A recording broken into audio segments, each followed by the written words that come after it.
Hello and welcome to The Bike Show. It's a very important show this week as we are covering the 2017 South African Pirelli Bike of the Year competition. 15 bikes, 15 judges, 1 winner. And it's all kicking off right over here.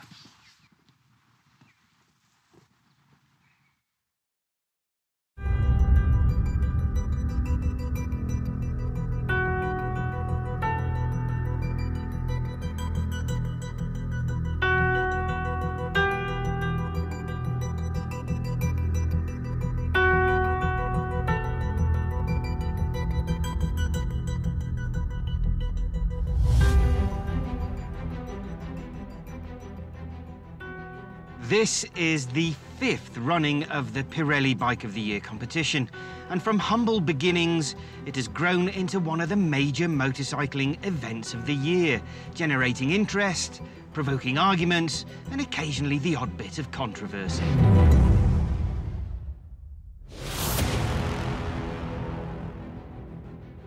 Each year, thanks to 15 judges drawn from the country's biggest newspapers, magazines, websites, blogs, TV and radio shows, an estimated 5 million people will see, hear and read about the amazing bikes that appeared in 2017.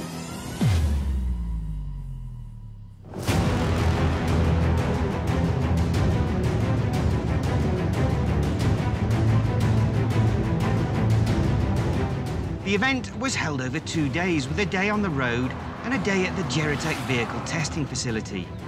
Its dynamic handling track is designed to be as demanding as possible, both for the rider and the bike. And 10Ks around here throws more challenges your way than 200Ks would do on the road.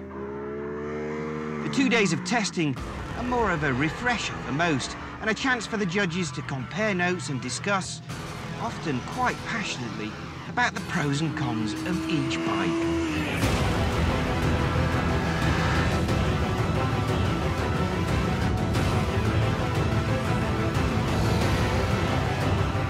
This year's competition was tougher than ever, with several bikes that caught out judges who weren't expecting too much from some of the more low-key entries.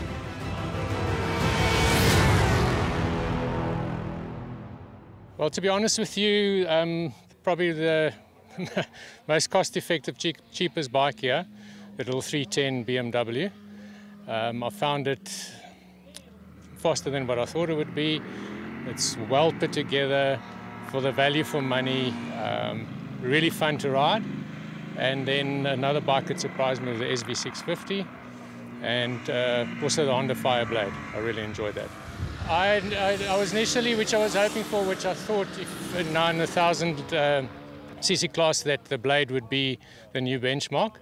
I think it's reached that point, but person has to look at other motorcycles like the 310. Like I said, that surprised me. And in today's market, value for money counts for a lot as well. I did rate the 310 coming into the competition because I had ridden it on its launch. There's a couple of other bikes that I really enjoyed around here, including the Kawasaki 900.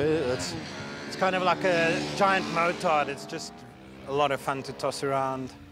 And the adventure bikes. I mean, the adventure bikes on knobblies, they handle like hoots around here. It's crazy how low you can really lean them. So, superbike background. Did you think coming into the competition that one of those was probably going to be top dog, or? Not from our previous encounters, because I think with what you guys are doing here with Bike of the Year, you're looking at what the overall package and the development has been, not so much how quick a bike is. You've got to look at where it's come from, because then your superbikes are all on a similar line. Just giving it a win doesn't really show progress in the market space. It must be able to do a whole host of things. Unconventionally for me, the SV650 and the BMW G310. So, you know, for value for money, and looking at the other competitors in its class, those two definitely surprised me, and I didn't think they would. So, you know, sorry Superbike guys, but you might not win this one. You know, I've tested the R6 already, and I had quite a strong feeling that that might take the overall because they are the only 600 manufacturer developing a super sport bike. And I obviously had quite a lot of fun on the bike. But after riding all the other bikes back to back and comparing them to their relative competitors, I think this year we might have a surprise winner, and for me definitely there's no one clear bike that stands out to be the overall winner. So I think we're going to all be as surprised as you guys watching. What surprised me the most was the Indian. It's simply the most accessible cruiser I think that I've ever ridden.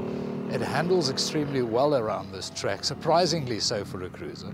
Doesn't have a lot of ground clearance, it has a lot of torque though, and it just makes it a fun bike to ride on a tight track like this. Definitely the SV, definitely. So you look at it and you don't see much and you don't think much of it. It's very plain, it's not big, it doesn't look powerful, and then when you get on it, it just blows you away. It just does everything that you never thought it would.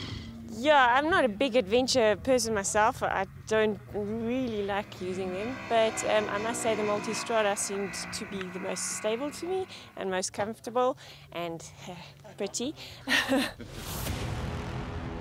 While Skinny keeps pondering what will be her choice for Bike of the Year, we'll head off for a short break, after which we'll return with the awards evening and an overall winner.